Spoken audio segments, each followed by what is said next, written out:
ঈদের নামাজ পড়ার সঠিক নিয়ম ভিডিওটি কেউ টান দিবেন না, ইনশাআল্লাহ সুন্দরভাবে বুঝিয়ে দিব।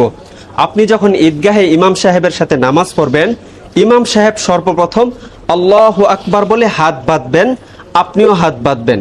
তারপরে ইমাম সাহেব সানা পড়বেন। সানা পড়ার পর ইমাম সাহেব অতিরিক্ত 3 বার তাকবীর দিবেন। আল্লাহু আকবার বলবেন, হাত ছেড়ে দিবেন।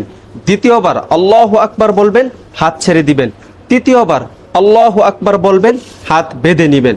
হাত বাঁধার পর ইমাম সাহেব সূরাতুল ফাতিহা এবং অন্য আরেকটি সূরা মিলাবেন।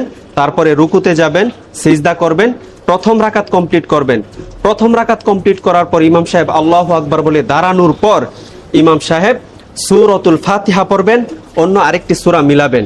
অন্য আরেকটি সূরা মিলানোর পরে রুকুতে যাওয়ার পূর্বে ইমাম সাহেব আরো 3টি তাকবীর দিবেন। আল্লাহু আকবার বলবেন, হাত ছেড়ে দিবেন। দ্বিতীয়বার আল্লাহু আকবার বলবেন, হাত ছেড়ে দিবেন।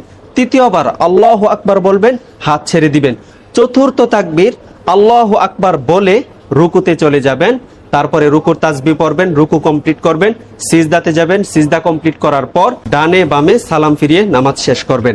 এই ভিডিওটি সর্বোচ্চ শেয়ার করবেন যেন সবাই ঈদের নামাজ সম্পর্কে জানতে পারে।